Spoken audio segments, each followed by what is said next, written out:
Mr. Francis, welcome and thank you for agreeing to be interviewed. Please state your full name. My full name is Ian Michael Robert Francis. Mr. Francis, can you please tell us about growing up? Oh yes, I came from England on a boat when I was 4 years old as a 10-pound pom with my family. So we moved to Australia and I grew up in Perth until I was 18, and then I moved to a farm and worked on a farm for 2 or 3 years, and then came back and went to Teachers College, and then spent the rest of my life various places teaching. So growing up as a young boy in Bayswater, where I grew up, was fantastic. Played a lot of sport, had good friends, had a good school to go to, so I was lucky. Tell me about where you went to school. I went to school, primary school. I went to Highgate, North Perth, and then Hillcrest Primary School. So we moved 3 times in quite a bit of time, so 3 primary schools.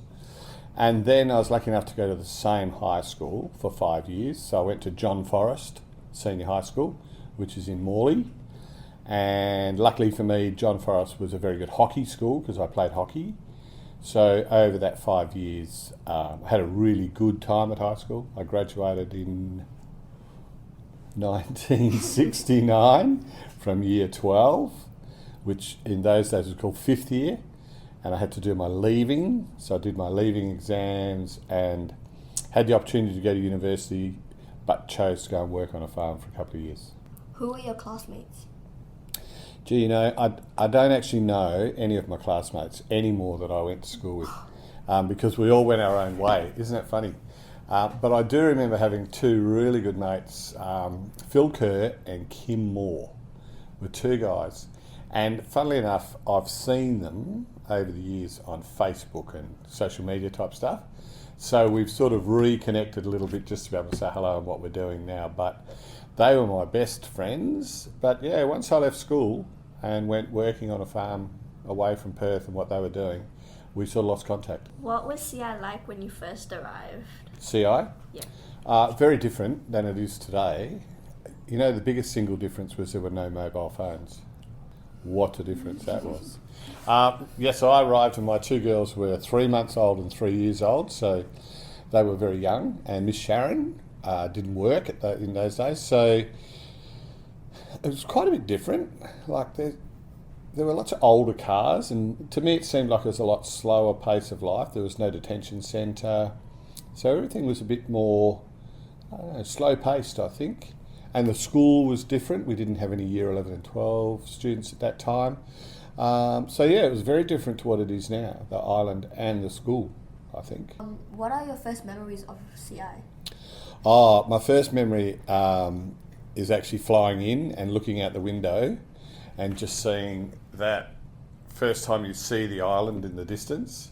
And I was thinking how small it was and what am I doing in the middle of the Indian Ocean with 2 small children.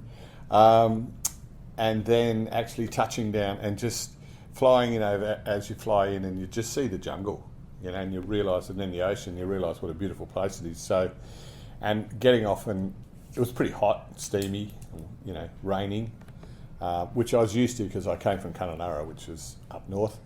But yeah, my first memories were, this is a very small place to be.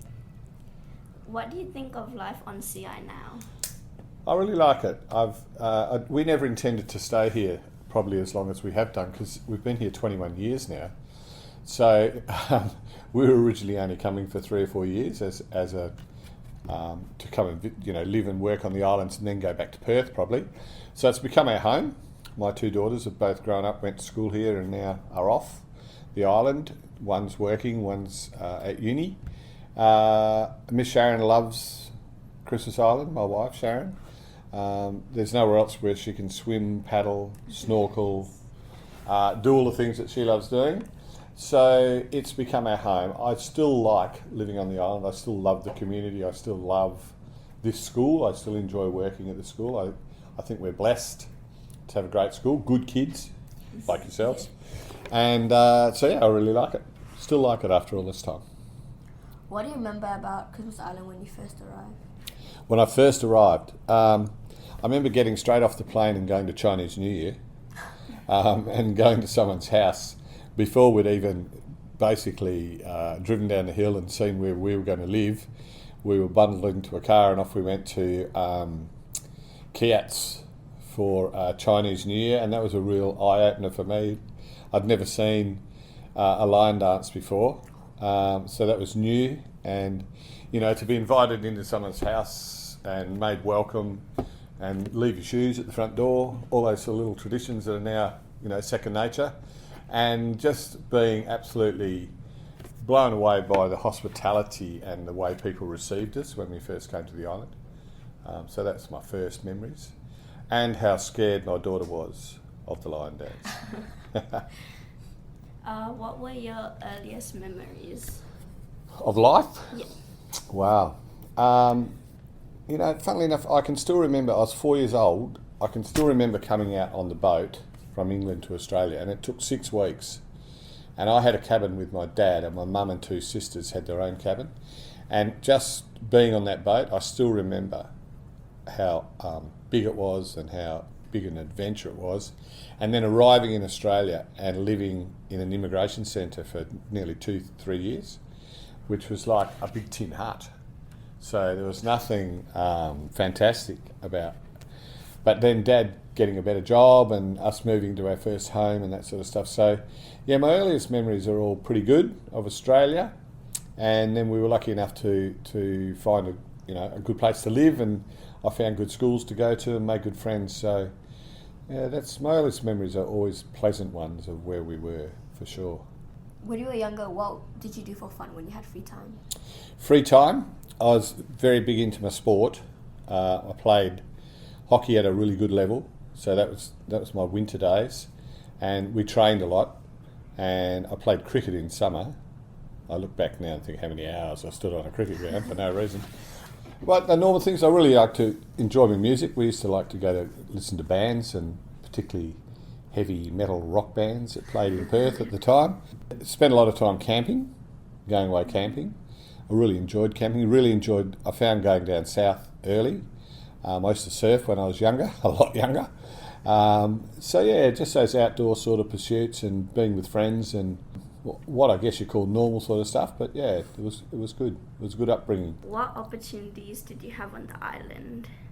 Here, Yeah. well, I came as the principal of the school, so that was my opportunity to come as principal.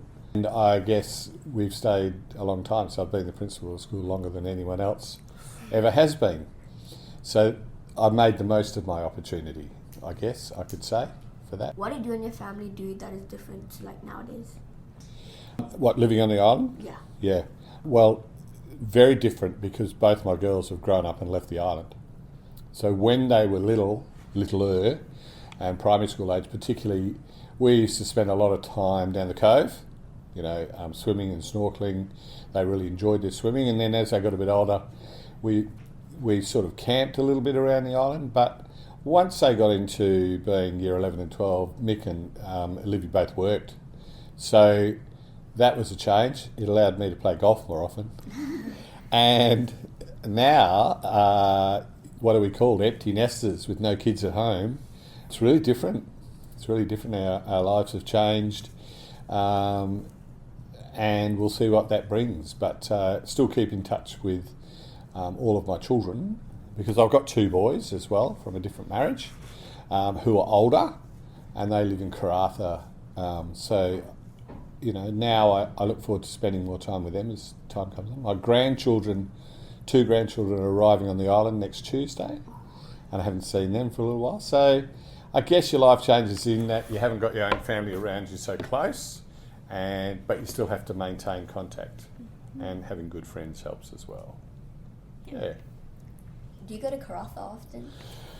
I go as often as I can. I haven't been for nearly 9 months. So I went twice in 1 year, but Brad and Kel and the kids come down to Perth as well during Christmas, so we get to see one another then. So, it's not as often as I'd like, so that may change in the next couple of years. Yep. How has community changed since you have been here? Our community, in lots of ways, they haven't changed. It's still a very good, close community. I think they've got a bit more world savvy. I think we've got a lot of outside influences that we didn't have before. When I look at, I think more people work more often.